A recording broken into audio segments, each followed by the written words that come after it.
All right, everybody. Hit like, hit subscribe. If you find some value from this, and I assume that if you're watching a video on how to unlock and flash your ECU with TuneECU on a Triumph, you probably are getting value of this, from this. A lot of people, it probably isn't the kind of video that someone's just going to stumble and go, oh, this looks interesting for, just viewing purposes without, having an actual need. So if you are getting value, make sure you help promote the video, help the channel out if you can. And that lets me know to keep doing this kind of stuff.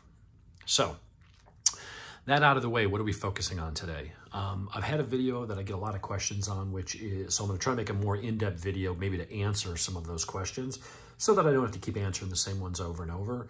Maybe I wasn't clear enough in the first one, or I didn't give enough details, and some people are still left wondering about some of the details. So we're going to go through them here. This is TuneECU. Now I'm on a Windows machine. This is a 42-inch monitor, and I'm running it through an emulator just because it's easier than trying to video capture a phone screen. But what you will need is an Android phone. Okay, this does not work, or an Android tablet. Might even work through a Chromebook now that they can run Android apps, but stick with a phone or a tablet. Does not work on anything iOS. So I'm using an iPhone 13 Pro, which is my main phone, which is what I'm using to record this video. But I also went out and just went to Amazon. I spent like 89 bucks or something last year and got a blue, it's a Vivo X5. It's a cheap, less than $100 Android phone. But that's all you need. It's unlocked. You don't need to worry about having a SIM card or a data plan. Just throw it on Wi-Fi to get the updates and all that stuff. Download the app, be able to access the Tune library, and that's all you need. So if you already got an Android phone because you're using a Pixel or a Samsung or whatever, you're already good to go. If you're an iOS user, just go get yourself a cheap phone. This will come in handy because this allows you to reset maintenance minders and do other things that would normally require a trip to the dealer. So one trip to the dealer for one of those things, you've already paid for your phone, okay? So go get that. There's also a Bluetooth adapter. I will put that in the description where you can get a link to it on Amazon. So you need this. You need the TuneECU app, which I think is like 15 bucks. You download it directly from them. It is not in the Google Play Store. Install it to your phone, register it. I believe you can pay right there on the spot via PayPal, which instantly unlocks the app for you. And I think it lets you tie your phone up to 5 VIN numbers. So you don't have to buy it every time you get a new bike. At some point, you'll need a pro license if you're using this on like 20 motorcycles. So what we're going to do is go through a couple things of what is it that it does and how do you do it. What I would do is when you open up the app, you're going to want to go and get a map, for your particular bike. So you're going to click on open, and it's going to say, well, did you already download a map? And if so, you can grab that map, or you can hit the download button. Now, that's going to walk you through a directory, but it doesn't tell you necessarily what map, and this is where some confusion comes in, what map you might need for your bike. So to that end, I'll put a link out here to the TuneECU Box directory. Go out there ahead of time to figure out what map you need. While you can browse from the phone app, it launches a browser, but then you can't get back to the TuneECU app, so you have to exit the app and then jump back in. It's easier to just go out through your browser and first of all determine what map you even need. And there are some things here to help you with that. So go in the description, click on the box link, bookmark that. And so what you want to do is figure out what map do you need for your bike. So click on Triumph, you'll notice back there were other brands, and then search for the model of the bike you have. So I'm going to go to Speed Twin because that's the one that I currently have. And then there's VIN ranges. So, but even within VIN ranges, so you'll narrow that down by what your VIN number is, there's still multiple maps in here, but they don't tell you what they are. So if we go back a directory, when you go into the Speed Twin or Street Twin or T120 or Bobber or whatever it is, you're going to see whatever that model is, mapping, okay? Click on that, and that will tell you, okay, for this folder that has those VIN ranges, here are the map numbers, but more importantly, here are what those descriptions are. So you can look and say, okay, well, in this case, mine is the new one, so it's a 2022. I need the US map, that's 31127. And for someone that's in the UK, there isn't a UK specific one, so they would go with the all countries unless a specific country map exists. So they're going to want 31126. I don't know what the differences are between them, but get the map that is appropriate for your bike. So what you want to do is figure out what folder it's going to be in based on your model number and VIN range, and then based on the descriptions, figure out what map you need. So we're going to go in the model year 2021 and up, and we're gonna look for 31127 for my US bike, okay? So once you've written that down and you know what you're looking for, then you can go to open, download, and then start navigating through these folders. Go into Triumph. These will be in alphabetical. Look for Speed Twin. Then I'm going to have, I know it's in that folder, and this file's here, but if I click on that, it's gonna launch a PDF viewer, and there's a glitch. I can't get back to the software. That's why we looked for it through our browser. But I know I need to go to that folder, and then I need 31127. And it's gonna tell you, is this the map? Yes. Now, I could hit cancel, and I could just do trial and error and say, is that my map? And read it and say, oh, okay, I'm in the UK, then that's the map I need. I guess you could do it that way. But either way, you want to know what map you need ahead of time if possible. So you can just go and navigate straight to it. Hit download, and it's going to download that map into TuneECU. At this point, let's go through what these things are. If you're, I'm using a mouse and keyboard here on the big screen so I can video this better. But if you're on your phone or a tablet, you would just be swiping left and right. If I swipe to the right, that's where I can start getting into, once it's connected, I can start getting to my sensor data, things like that. I can start coming in and making adjustments. I could click on ECU. Once I connect, that would allow me to go in and reset adaptives, reset the maintenance minder, things like that. I've got another video that shows that. If I swipe again, this is where I have access to all the sensors. So I can come in here and say, show me the list of all the sensors that are in the machine. So if I'm trying to diagnose a problem, or I want to test something, or whatever it might be, I could say, turn on that, give me that, and I can go on down the list. And then once I'm connected to the bike, I will start to see in real time all those values. So just another way, these are things that are really good if you're trying to diagnose a problem, if you need to reset something, what have you. So let's scroll back here to the tables. So let's go through what these tables are. So your F tables are fuel, okay? What had happened was, what you've got here is your RPMs going across, and this is not that much different than a power commander, and then you've got your RPMs. And so what you're saying here is at 3,500 RPMs, at basically 12% throttle, give it this much fuel. Now, I don't know what those numbers mean specifically, but it means something to the ECU. And you can change those and you increase them by percentages, okay? A couple ways to do it. You can go in and you can modify the map, and so you could click on a cell, and then you can drag up or down and change that value. We're gonna go ahead and cancel out of that. You can do it that way, and you can go in and tune based on what your dyno readings are when you're running it through its sweeps and stuff, and you can add and remove fuel at these different places. That's one way to do it. Another way is you can come over, swipe this direction, and you'll have your trims. And so you can come in here and put in your trims, add 5%, minus 6%. You can come in and just adjust these, again, like a power commander. And once you're done, you can commit those to your fuel. We're not gonna get too far into that because this is not specifically a tuning video, just giving you a high-level overview. But your fuel, this is for cylinder 1. If I scroll down, I have cylinder 2. Now, the Speed Twin is a twin-cylinder engine, so there will not be an F3. If I'm on a triple or an inline 4, then I would have F3 and F4, okay, based on how many cylinders you've got.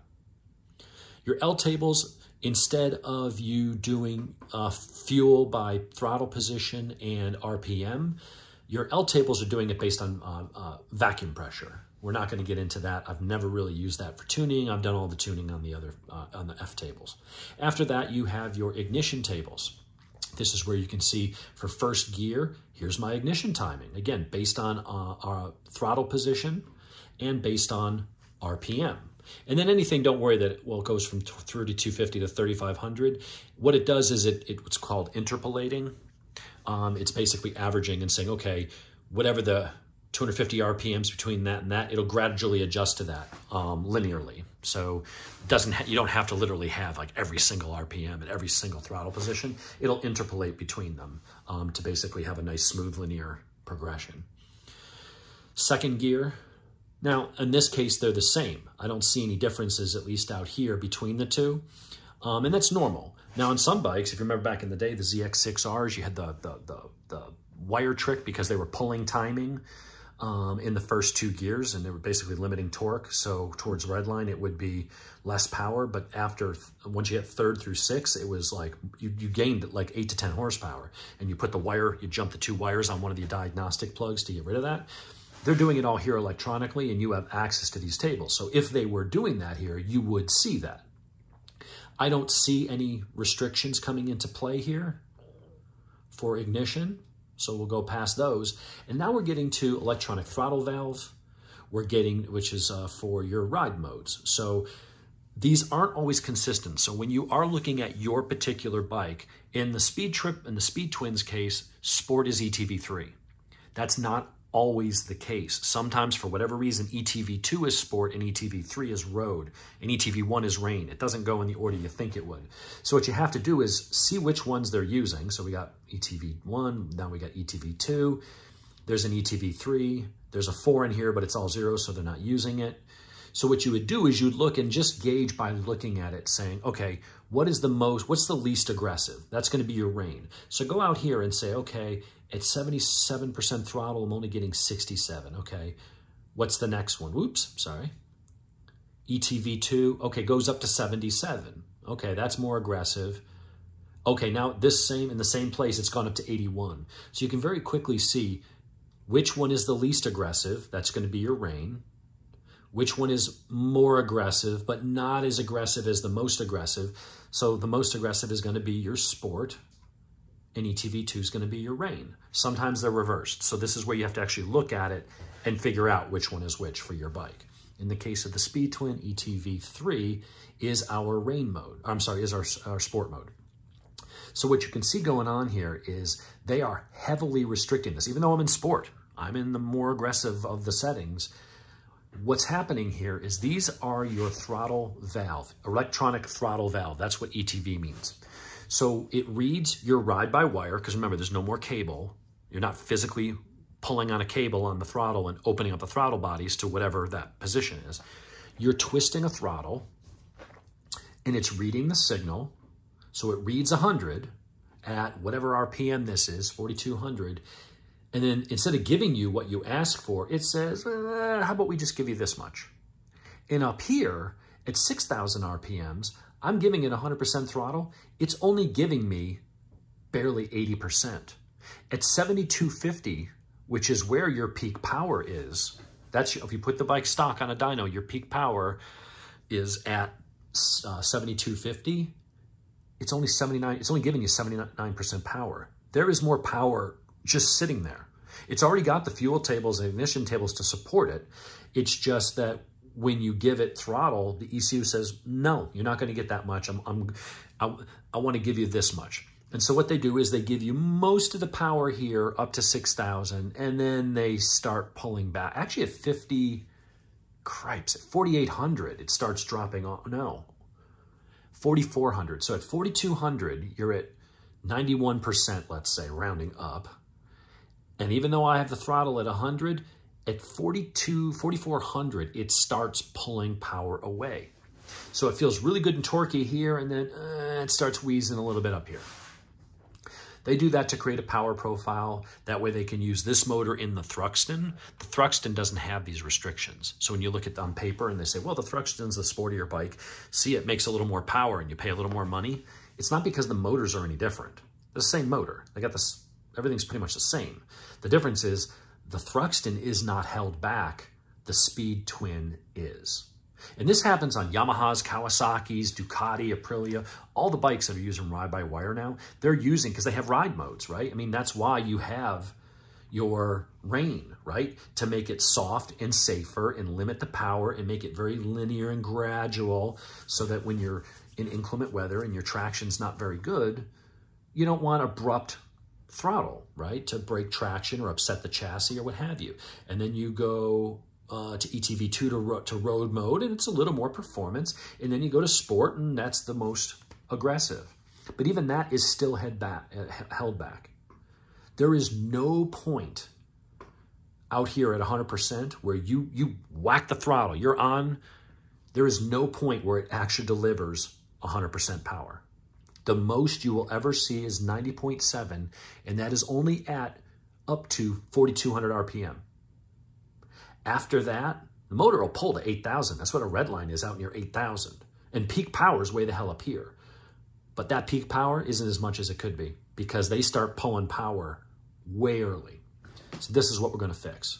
So you open up your map once you've determined, and in this case, again, keep in mind, this is for the 2022 Speed Twin. Your Speed Triple or Daytona might be different. So you got to figure out, A, which map do you need? Pull it up, figure out which of the ETV tables is the sport mode or the one you want to change. And then you've got to look and see, well, what needs changing? Because there are going to be some bikes like the Scrambler 1200. It has 100 all the way up. So it's actually giving you full power. Not sure why they do it on that bike and not this one, but it is what it is. We're going to fix that. And this is what tuners and like Chris Moore and other people are doing, you know, when they flash your, you know, Brock's, Ivan, you know, when they go and flash your ECU to get rid of the restrictions, this is what they're talking about. This is not just a Triumph thing. They all do it. So here's what we want to do. You identify your map. You identify your sport mode. I wouldn't change road, and I certainly wouldn't change rain. Just figure out, and if you have a bobber that's only got road and rain, well, then you're going to be editing the road mode. Whatever is your most powerful, you know, your most aggressive map where you want to do your sporty riding and you don't want to be held back. You want to give it 90% throttle, give me 90. If I ask for 100, give me 100. Whatever mode you determine that to be, that's the one you're going to want to edit. So if you got a bobber, you're only going to have 2 modes. You're going to go to your road mode, and that's what you're going to unrestrict because it has the same restrictions. So how do you do that? Find your map. Find your table that you need to change, and in our case, this is ETV3. I'm not interested in changing road mode. If I want all my sportiness, I just go to sport, and that's where I leave it. Go to table, click modify. Disclaimer, hey, don't monkey around with this or you could blow something up. Okay. And what you want to do is pick one of these cells. What you do is you click it and hold it for a second, and it'll highlight. And then you're going to scroll up and make it 100. And you're going to hit the checkbox. Say, okay, now I'm going to, I'm going to click on this, hold it, and I'm going to copy it. And now I'm going to take this, because notice these last 2 are all the same. So basically when you're giving it 92 to 100%, just give me all the power.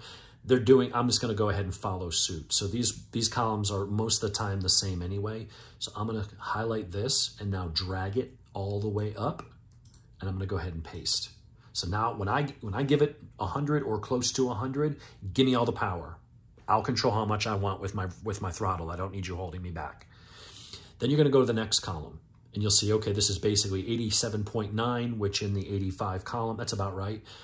So what are we going to do? We're going to take the highest value and we're going to just continue it. So if this is perfect here, I want it all the way up. Don't start holding me back just because I've gone over 4,400 RPMs. So grab that value, that highest value, copy, hold, drag, paste. Go to the next one. 81.1 is the highest value. Hold it, copy it, hold it, drag it, paste. 71.3 is the highest value here, so hold it, copy, hold it, drag it, paste. So all you're doing is just making it very linear, saying, look, notice how the rest of these are pretty much all the way up to the top. All I'm doing is making where the real power's at match. Don't touch anything down here.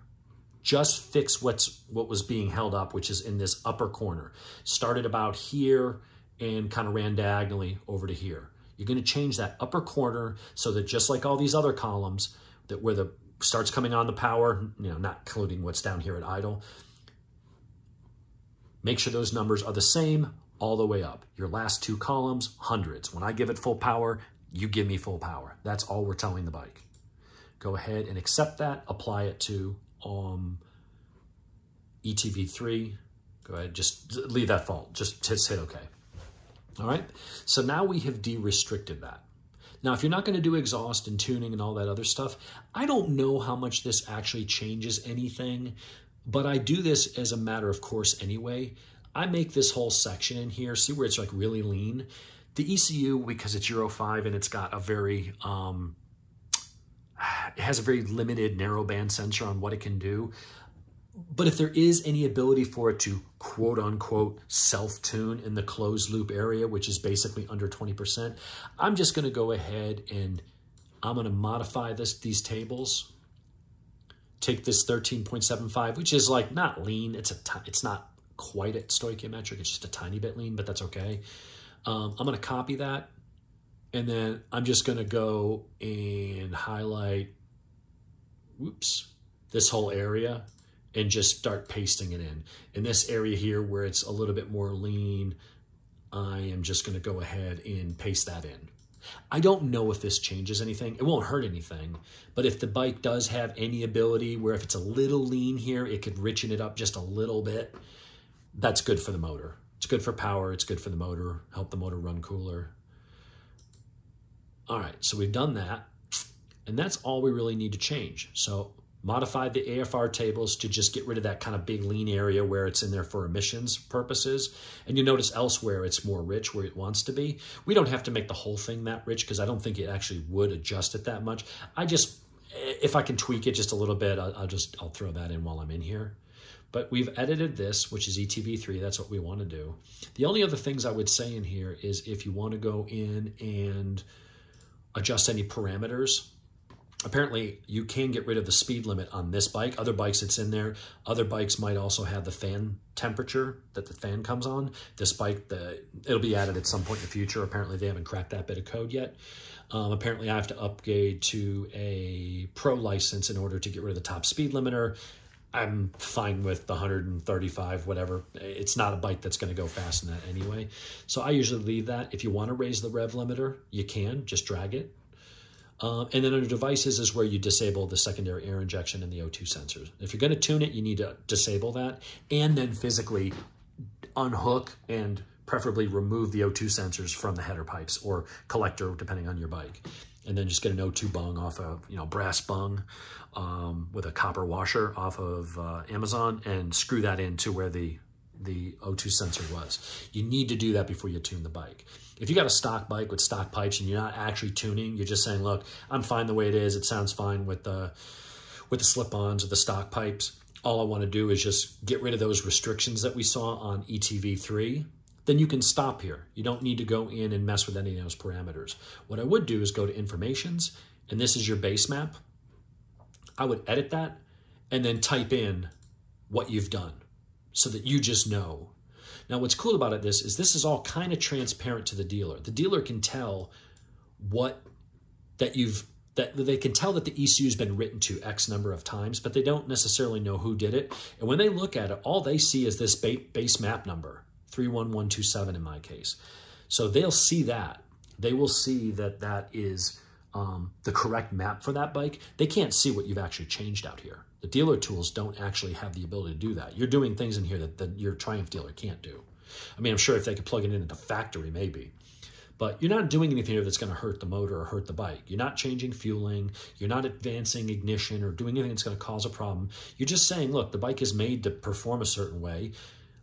Instead of holding it back, just give me the power that I'm asking for. You don't need to, basically you're getting rid of the governor, but you're not going to hurt anything. The bike will in stock form rev to that point. It's just doing it at only partial throttle as far as the throttle bodies are concerned. So you can go ahead and do that, and then you can go ahead and save this map and give it a new name. So I just give it the name of my map and unrestricted. And that's it. So you can, at that point, then go ahead and connect to your ECU. I don't have an ECU because I'm in a virtual environment here. But once you connect to the ECU, I've got other videos on how you can then go to select. Once you go to ECU and you connect, you'll have additional options here. One of them is going to be reprogram, and it'll then walk you through with on-screen instructions on how to do it. It takes about 15, 16 minutes to push that through that Bluetooth ODB connector. But that is what we are doing here.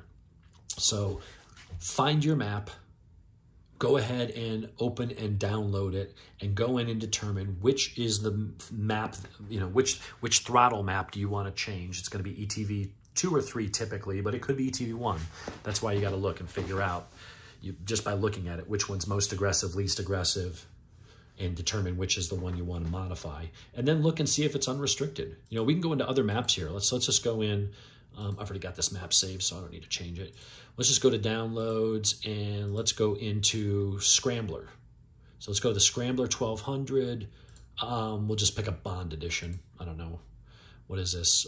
Production, all countries. Okay, that's fine. Let's go ahead and download that. And if I go here through fuel, L tables, go to ignition, I've got ETV1 and ETV2 and ETV3. And there's an ETV4. Interesting. So on the Scrambler, how do I know which one's which? Well, you have to look at the values. Now notice none of them are restricted. So that's the good news. So if you got a Scrambler, it's not being held back. You've already got full power. There's nothing to do. But in this case, it's just an example of trying to spot which one is the, if I wanted to map, change one, which one is it? Just hover your mouse over a spot and go to ETV2. Did the number go up? Yeah. Did the number go up some more? Yeah. Did the number go up even more? No. In fact, ETV3 and ETV4 look to be identical. So I don't know why they've got two maps in there. So you'd have to figure out, if you were to change one, it'd probably be ETV3, but in this case, it doesn't matter because that one doesn't have it. Let's go grab something else. Let's go grab like a, let's go see if a new speed triple has, let's see, go to Triumph. Oh wait, let's go to download, up. Let's go to speed triple, 1200 RS. Let's go to the R. Let's see if that one's held back at all. Let's grab a map, all countries. Okay, that should suffice. All right, downloading. All right, I see fuel 1, fuel 2, fuel 3, because that's a 3-cylinder. L table 1, L table 2, L table 3. So there's going to be more tables here because it's a 3-cylinder instead of a 2. I've got my ignition. And then we've got ETV1. ETV1 is clearly rain. At 100% throttle, look how it gives you 51 and then drops off. So that's clearly rain. Then you get up here to ETV2. That's pretty aggressive. That's giving you 100 up to almost red line. So that's good. Let's see, what's the difference? 71%. So that's probably road. And then this is probably your sport mode because it went from 71 to 79. And that's it. So yeah, so that's how you're going to tell. You have to kind of look at your map, and in this case, ETV3 is sport, but it's really not held back. So what is the red line on this one? If we go to parameters, red line is 11.15. Yeah, so it's giving you, yeah, it's basically giving you full power, and it's only pulling back at the point you're bouncing off the rev limiter anyway. So I would say if you wanted to extend the rev limiter out to 11.4, then you could come in here and say, modify these two tables, and let's make them 100. Because with the red limiter set up high, now I want to make sure that the throttle plates stay open. It may only make a 3 horsepower difference, but that's how you would do that. So I'm hoping this clears up any of the questions. I know this is kind of long and in some ways redundant to the other video, but I tried to fill in some gaps just to cut down on the questions that kept coming up. So hopefully this will help you if you want to, determine if your bike is held back just by finding your base map and opening it up and looking and finding sport mode and see if it's held back anywhere. And if so, how you can go in and modify that and then go through and just push it to the ECU and unlock that extra power. So if there's anything I didn't cover in this one, let me know and I'll answer those questions. Have a good one.